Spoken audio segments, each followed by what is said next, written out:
ప్రభు అయిన యేసుక్రీస్తు పరిశుద్ధమైన నామంలో ఉదయకాల వాక్య ధ్యానములు వీక్షిస్తున్న విశ్వాసులకు, సంఘమునకు, సేవకులకు, సకల పరిశుద్ధులకు దేవుని కృపయు, దేవుని సమాధానము, ఆయన మందిరంలో దీవెన మీకు కలుగును గాక. ఆమేన్. ఉదయకాల వాక్య ధ్యానము మత్తయి సువార్త 15వ అధ్యాయము 28వ వచనంలో ధ్యానం చేసుకుందాం. మత్తయి సువార్త 15వ అధ్యాయము 28వ వచనం. అందుకు యేసు, అమ్మా, నీ విశ్వాసము గొప్పది, నీవు కోరినట్టు నీకు అవునుగాక అని ఆమెతో చెప్పాను.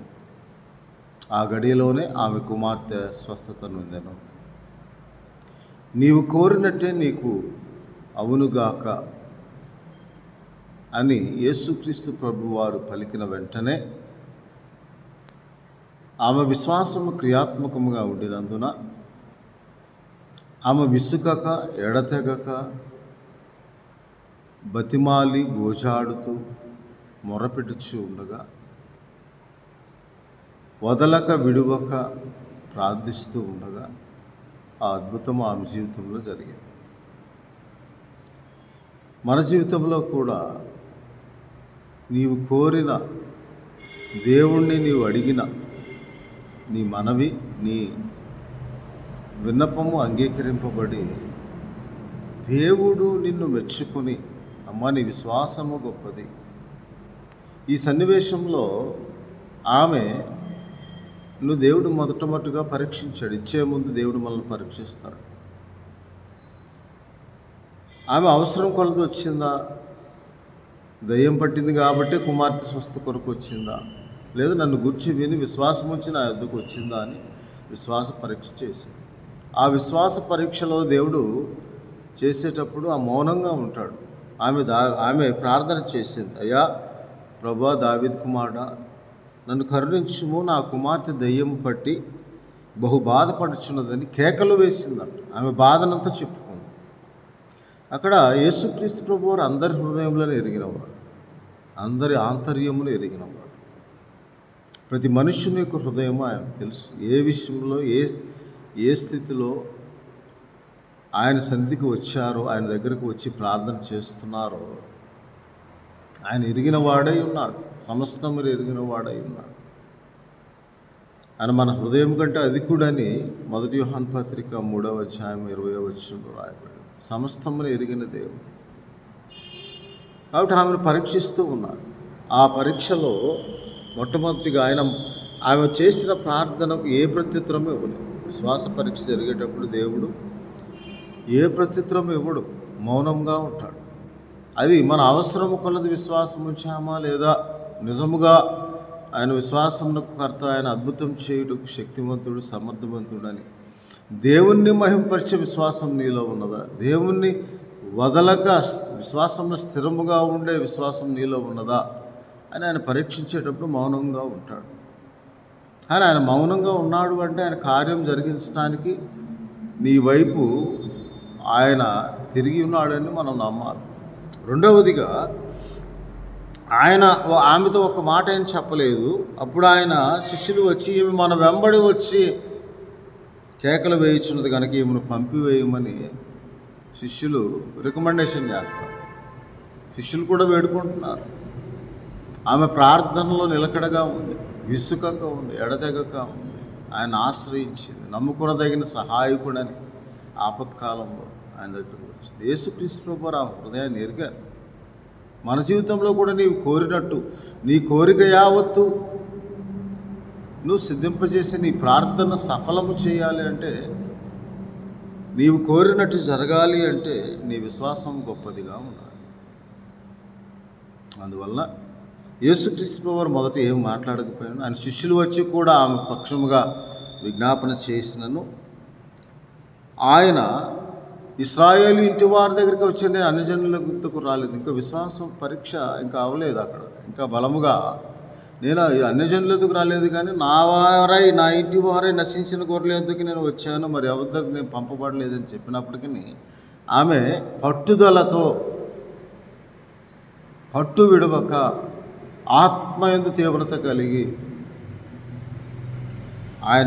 ఆమె వచ్చి ఆయనకు మ్రొక్కి, ప్రభువా నాకు సహాయం చేయమని అడిగింది. ప్రభువా నాకు సహాయం చేయమని అడుగుటలో ఆమె యొక్క విశ్వాసాన్ని వృద్ధి పొందించి, ప్రభువా నా విశ్వాసము నాకు అపనమ్మకం లేకుండా సహాయం చేయి ప్రభువా. నీవెందుకు మౌనముగా ఉన్నావో నాకు తెలియదు, కానీ నిన్నే నమ్మి నీ యొద్దకు వచ్చాను ప్రభు, నాకు సహాయం చేయి. ఎందుకనగా సహాయం చేయు దేవుడవు నీవు. మొట్టమొదటిగా అపనమ్మకం లేకుండా సహాయం చేయు దేవుడు, అనగా నీ విశ్వాసమును బాగు చేయు దేవుడై. కాబట్టి ఆమె వచ్చి మొక్కింది పట్టు వదలక, నేను నీ దగ్గరకు అన్యజనుల యొద్దకు పంపబడలేదు, నా నశించిన నా ఇంటి వారి నా గొర్రెల యొద్దకు ఇశ్రాయేలు వారి యొద్దకు పంపబడ్డా. అప్పటికీ ఆమె పట్టుదలతో ప్రార్థన చేస్తూ, కాబట్టి ఆమె దీనత్వం ధరించుకుంది.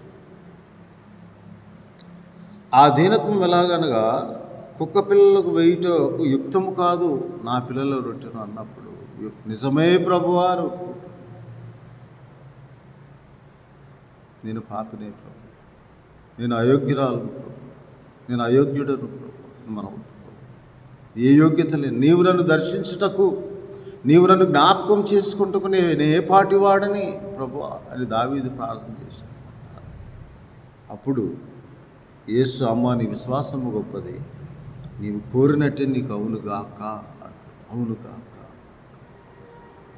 నీ నమ్మిక చొప్పున నీకు కలుగునుగాక, నీ నమ్మిక చొప్పున నీకు జరుగునుగాక, నీ విశ్వసించిన ప్రకారం నీకు అవునుగాక అని దేవుని వాక్యంలో రాయబడింది.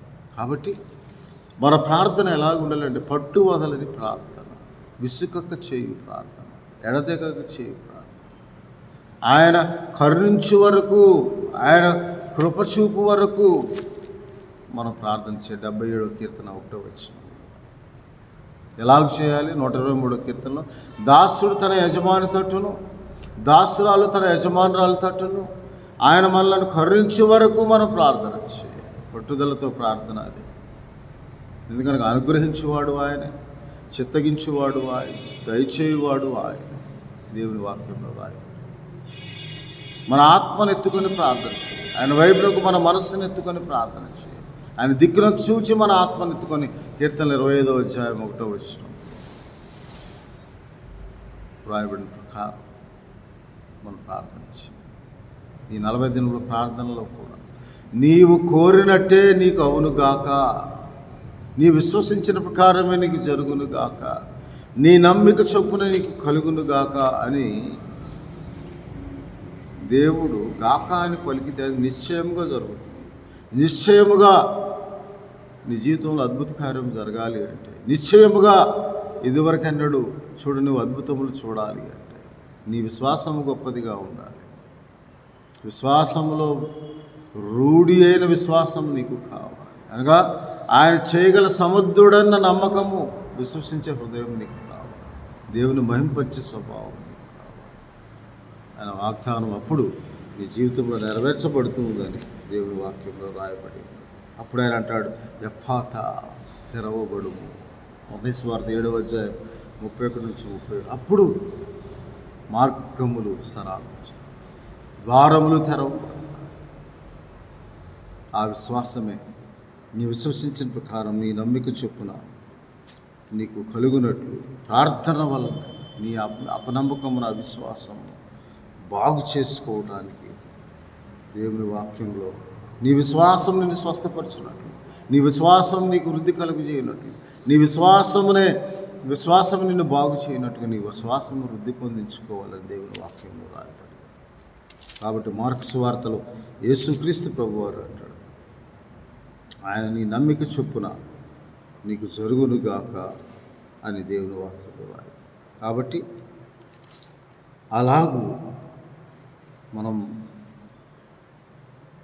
విశ్వాసం ఉండినప్పుడు విసుకక ఎడతెగక ప్రార్థన, నీవు కోరినట్టే నీకు అవునుగాక, నీ విశ్వసించిన ప్రకారమే నీకు కలుగునుగాక అని దేవుని వాక్యంలో రాయబడిన మాటను మనం జ్ఞాపకం చేసుకొని, ఆయన నిన్ను అడిగినప్పుడు ఈ ప్రార్థన సమయంలో నేను నీకేమి చేయగోరుచున్నా, నీవు నీ బాధను వేదన చెప్పుకొని, ప్రతి సమస్యను చెప్పుకొని, ప్రతి పాపమును క్షమించమని అడిగి, ప్రతి కల్మషం, ఆత్మకు శరీరంలో కలిగిన కల్మషం మనల్ని పవిత్రులుగా చేసుకొని మనం ప్రార్థన చేసినప్పుడు వారు విసుకక ప్రార్థించాలి. 18వ కీర్తన లూకాసు వార్త 18వ అధ్యాయంలో అంటాడు, దేవుడు తాను ఏర్పరచుకున్న వారి దివారాత్రం తన గురించి మొరపెట్టినప్పుడు ఆయన వారికి న్యాయం తీర్చడా. కాబట్టి నీవు విశ్వసించిన ప్రకారమే నీకు అవునుగాక, నీ నమ్మిక చొప్పున నీకు కలుగునుగాక, నీవు కోరినట్టు నీకు అవునుగాక అన్న విశ్వాస ప్రశంస దేవుని ద్వారా మనం పొందుకున్నట్లు ఆత్మ సహాయం దయచేయునుగాక. ఆమేన్. ప్రార్థన చేసుకున్నాం. ప్రభువానికి స్తోత్రాలు.